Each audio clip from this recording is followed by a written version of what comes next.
Hey, what's up, everybody? This is Charles Tabansi. I want to welcome you guys to another episode of the Dreamerspro Show, where we cover everything from sports, hot topics, classic debates, entertainment, and when we give you guys a fresh perspective on things and how we see them. And today we got a pretty serious show for you guys. But before we get into it, please make sure you like the video and subscribe to the channel. Also, if you want to follow me on Instagram, my name is Charles Tabansi. Handle is CTABANZ. And also, if you want to follow Dreamerspro, the channel, follow us on Instagram, same name as the channel, and check out the Dreamerspro podcast that we have pinned in the comment section below. So, this is a topic I've been wanting to get to for the past day or so now. About a day or so ago, I was going through my phone on Instagram, and usually, I follow different pages like ESPN and all these different pages, Bleacher Report. And generally what happens is sometimes when I wake up in the morning, they just feed my feed with a bunch of different news. And about a day or so ago, I came across a post, and funny enough, we wanted to produce a show around this yesterday, but I totally forgot. And it was at nighttime. I realized, I was like, oh, that's right. I wanted to produce a show about this. So I came across a post from Yahoo Sports, and it was published 16 hours ago. Yeah, about a day or so ago. And the post said this, and I want to show it to you. It said, John Morant shows his love for his father T after an ESPN article suggested he deserves some blame for Ja's off the court issues. The post then said, he never made the NBA, but this was his chance to live like he's an NBA superstar. That's been a problem from the beginning. And it says Grizzly source tells ESPN on Ja Morant's off the court issues stemming from his father T. So that's what the thing said. And I said to myself, okay, I want to discuss this today, right? So I did some research, and I came across an article from, CBSSports.com that actually went a little further into this. And the headline for that article said, John Morant's spiraling behavior swept under the rug by Grizzlies long before gun incidents per report. So that's the article I really want to get into, because I have a lot of thoughts about this particular topic. But before we even get into that, this video is brought to you by a brand new sponsor, Factor Meals. If you're like me or anybody that works at Dreamerspro, chances are you're a very, very busy person, especially during the lunchtime when you don't have time to go to the grocery store, pick out fresh ingredients, and come back home and cook healthy, delicious meals. Sometimes we're so busy that you just end up finding yourself making a ham sandwich or something like that, which isn't really ideal. And this is the reason why we are excited to be partnering with Factor Meals. Factor Meals is America's #1 ready-to-eat meal kit. You can choose from up to 35 gourmet meals. Every meal is packed with premium ingredients, crafted by Factor Meals' team of culinary experts and designed by dietitians to ensure that every meal is packed with premium science-backed nutritional quality.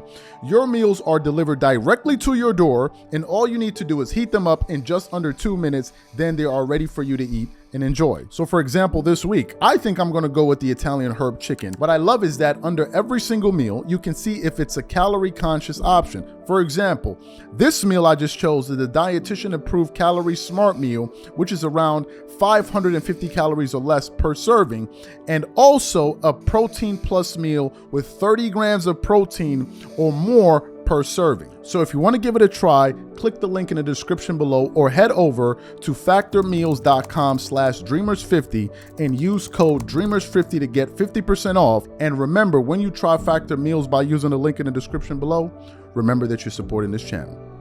Thank you. So let me get into what this article had to say here. It continues on. It says, by now, the spiraling behavior at NBA superstar John Morant that included multiple gun incidents and alleged physical altercations, one of which resulted in a civil lawsuit that remains ongoing, has been well chronicled by various reports. We know that early in March, Morant was filmed on Instagram Live while appearing to hold a handgun in a Denver area nightclub, which landed him an 8-game suspension. We know that less than 3 months later, Morant was again caught on film appearing to hold a handgun while riding in a car with friends, which landed him a 25-game suspension he's set to serve at the start of the upcoming season, which will cost him nearly $8 million in lost salary. The article then continues on.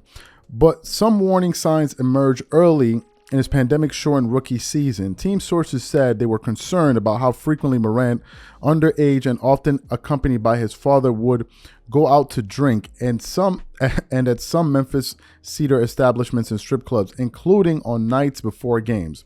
Throughout that 2021-2022 season, during which Morant was named the NBA's most improved player, a pattern emerged whenever the Grizzlies traveled. After landing, a Sprint van would often be waiting at the team hotel to shuttle Morant out for the evening with friends and family, whom he had flown into that city on a private jet, according to team sources. Morant would cover their lodging and foot the bill at the establishments they visited. In some instances, team sources said it wasn't unusual for Morant to appear hungover or to be late to team events the next day. There was no discipline, another Grizzly source said. They felt like they could do anything they wanted, in my opinion. The enabling was out of control, just constant, definitely swept under the rug. And basically, the article then goes on to say a few other things there. Here are my thoughts about this. I think some of us have kind of speculated that this was what was happening, behind the scenes. I remember hearing Shannon Sharp discuss this when he was at Undisputed, and he said this as it pertained to Ja's father. And I definitely don't want to cross the line here, so I'm gonna just say what Shannon said, and I'll continue on. He was relating it to himself, and essentially what he said was, my kids, they're my friends, whatever, but I'm their daddy. I'm daddy. Like, they can have their friends and all of that, but there's always that demarcation and that line that's drawn in the sand, and it's clear. Why am I saying that? Well, as someone that's about to become a new father myself, it's something that you wrestle with. And I think that it's something that Ja's father is wrestling with. Here you are, you have your son in whom you're very proud. You have your son. He made it to the NBA. He's playing in the NBA, and not only did he make it to the NBA, he's a star a superstar star, right? Getting ready to become a superstar, and you're so proud of him, and you're enjoying the moment, and you want to live this moment through him because maybe you had those similar type of aspirations within yourself, and you're overcome with this tremendous amount of joy.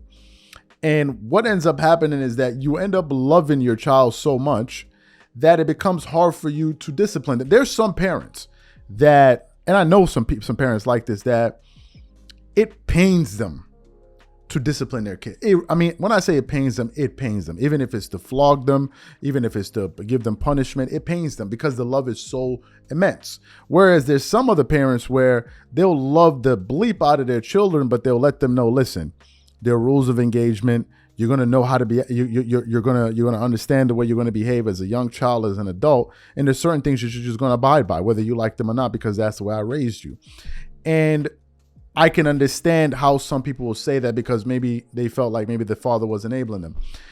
It's a tricky situation, and I don't want to go down that road. I don't want to get into how a father should have raised a son because, listen, we may say one thing or the other, but Ja's father must have done something correctly because his son made it to the NBA, right? And that's why I said it's a very nuanced conversation, and I don't just want to comment on it because I don't know what happened in the background. This is what this report is saying. Now, here's my thoughts about this. It seems like Ja has stuck his hand in the fire enough to the point where he got burned, and now he's beginning to understand that, listen, a change needs to take place. Because I can BS the world, I can BS this person here, but I cannot BS myself. Because if I say that I've gone through various steps to ensure that I've made a change, it's going to show in my behavior and the things that I do on the court and off the court. Ja Morant, as the article alluded to earlier, is under a 25-game suspension at the beginning of this NBA season. He's going to miss over 25% of the NBA season. Over 25%, and I think he's going to miss those games without pay. And Ja actually lost out on some money. I think he's lost out on potentially $60 million. And when you begin to realize the errors of your ways and how it's impacted not just you, but also your family, because remember, Ja strikes me as someone that is deeply connected with his family and is someone that wants to take care of his family. But once you realize you're doing things that could potentially jeopardize, their well-being in terms of being able to provide for them in the future, these are all sobering moments and instances. So to me, what I'm going to do is I'm going to give the guy an opportunity to display a change in behavior. Not from a standpoint of, oh, Ja, you need to change for Charles. Ja Morant doesn't need to do a damn thing for me. I'm talking about change for himself and based on the things that he said he was going to do. Recently, Deion Sanders put up a tweet or a post or whatever the hell it was, and Ja Morant replied to it, and he said something like, you know, right on time. This was desperately, I needed to hear this or something like. So it sounds like someone that's going through the process of evolving as a human being. But to me, the things that this article is highlighting, I believe there's some truth to it, but I don't believe it's as simple as saying, hey, do this with your shit. Because you know why I say that? Because it's always easy to give a remedy to a solution that you yourself are not connected to. If it's happening to you yourself, then it's a totally different situation. That's why I try my best not to tell people how to raise their kids and all of that, because when it comes down to grading how you yourself are raising your kids, then a lot of people can raise some questions here and there. So to me, I don't want to go down that road. I just wanted to touch on it in a respectful way. And these are my thoughts. So what I want to know from you guys is, number one, what do you think about this report? Do you think that Ja Morant's father was enabling some of the behavior that he was displaying? And also, do you think that the Grizzlies played a role? Because I'm not just going to put it all on his dad. I'm not going to put it all on just his father. I think the Grizzlies could be implicated in all of this as well. Because to a certain extent, they were trying to protect their bottom line, and they didn't want to ruffle any feathers. God forbid, Ja Morant turns around and said, "I want you to trade me." Then what? Then what? You're talking about one of the young faces of the NBA saying, "Listen, guys, I want to pack up my bags and go somewhere else," and he's already playing in a small market. So it's a nuanced thing. So these are my thoughts. I just want to get some feedback on what the audience thinks. Whatever you guys think, please leave your thoughts and comments in the comment section, and we catch you guys on the next show. Peace.